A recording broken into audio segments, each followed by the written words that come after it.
Praise the Lord दोस्तों जैसे हम परमेश्वर के अनुग्रह से सीख रहे हैं कि विश्वासियों का अंत तक विश्वास में बने रहना कठिन हो जाएगा। ये जो लिखा है वो दूसरा तीमुथियुस 3 अध्याय का 1 वचन से लिखा है और हमने जो स्टडी की है दूसरे वचन के चौथे शब्द में चल रहे हैं, जिस शब्द का नाम है अभिमानी।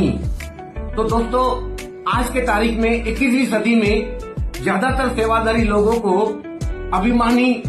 अभिमान है ही है।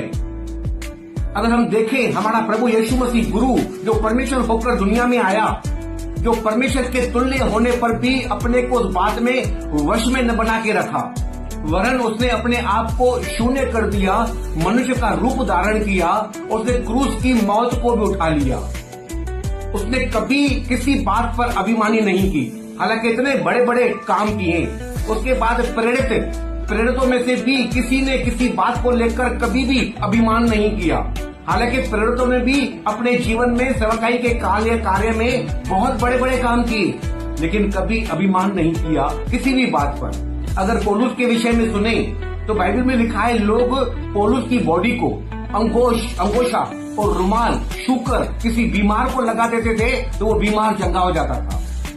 पतरस के विषय में अगर सुने तो बाइबल में लिखा है, पतरस की परछाई अगर किसी बीमार पर पड़ती थी तो उस परछाई के द्वारा वो बीमार भी चंगा हो जाता था। इतने प्रेरितों ने अपने जीवन में बड़े बड़े कार्य किए, तो भी इनमें से एक भी प्रेरित ने, एक भी चेले ने कभी किसी बात को लेकर अभिमान नहीं किया।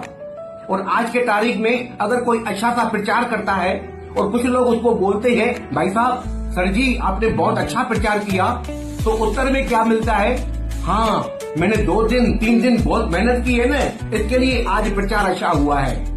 दोस्तों ये अभिमान है। अगर कोई कलीसिया में अच्छी वर्शिप करता है, वर्शिप के बाद अगर कुछ लोग उनसे कहते हैं कि आज आपने वर्शिप बहुत अच्छी की, तो जवाब में क्या मिलता है जानते हो? वो बोलते हैं हाँ हम कंटिन्यू 2 रातें या 3 रातें हमने रिहर्सल की है, प्रैक्टिस की है, तभी जाकर ये स्तुति आराधना बहुत अच्छे से गई है। भाई और बहनों, पवित्र आत्मा का कोई नामो निशान नहीं है, परमेश्वर का प्रभु यीशु मसीह की महिमा बिल्कुल नहीं है। ये शब्द अभिमानी को दर्शाते हैं और बाइबल कहती है ये अभिमानी पाप है। तो दोस्तों हमें कभी भी किसी बात को लेकर अभिमान नहीं करना है। जो कुछ हो रहा है हमें ये कहना है, ये सोचना है कि मैंने कुछ नहीं किया, जो कर रहा है परमेश्वर खुद मेरे जीवन के द्वारा, मेरे शरीर के द्वारा कर रहा है। इसीलिए हर बात में केवल और केवल महिमा, आदर केवल परमेश्वर को मिले। तो गॉड ब्लेस यू दोस्तों।